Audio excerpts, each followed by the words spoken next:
My service dog must be for obesity because I'm not moving in this video. Well, I'd like to tell you a story. This is what I used to look like. Back before I became disabled, working on an ambulance during 2020. I was born with Ehlers-Danlos syndrome, which made me more susceptible to getting POTS. I developed hyperadrenergic POTS. My heart rate and blood pressure struggled to regulate themselves, and I had to make some changes. That included my hair having to go, because I couldn't be in the shower long enough to wash it by myself.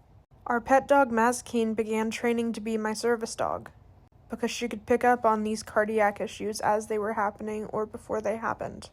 These changes were extreme, and while I was working towards becoming a firefighter, I went from being at the gym hours a day to not being able to get up off my couch. Because I was regularly fainting, I couldn't continue working on the ambulance. So my husband, who was my boyfriend at the time, and I decided to work at an Amazon warehouse until we figured things out.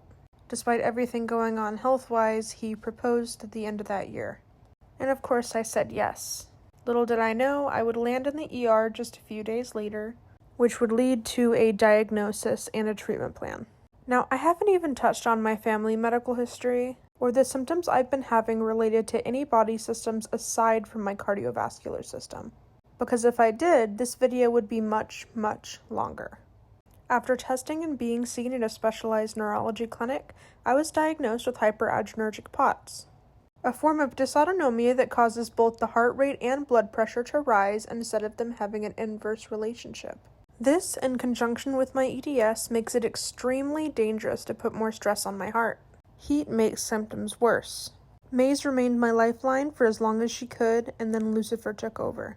I'm only 2 medication increases away from all they can do for me. In an effort to put less stress on my heart and my joints, I began using a wheelchair in September of last year.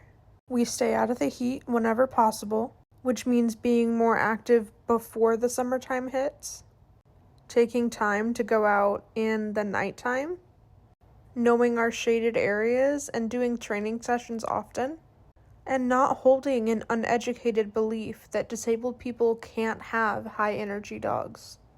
Understanding that most times people have medications that they take that often have side effects that cause weight gain, that cause people not to have the normal avenues to take action to lose weight.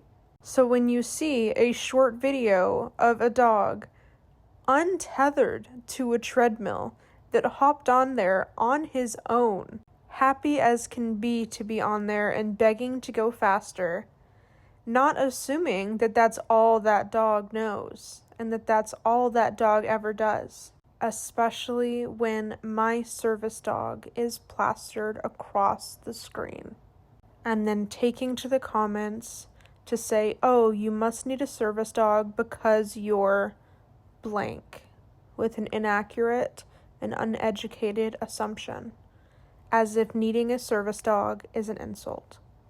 I am not ashamed or embarrassed of my need for a service dog. I am very thankful that I have him to help me survive. Are you?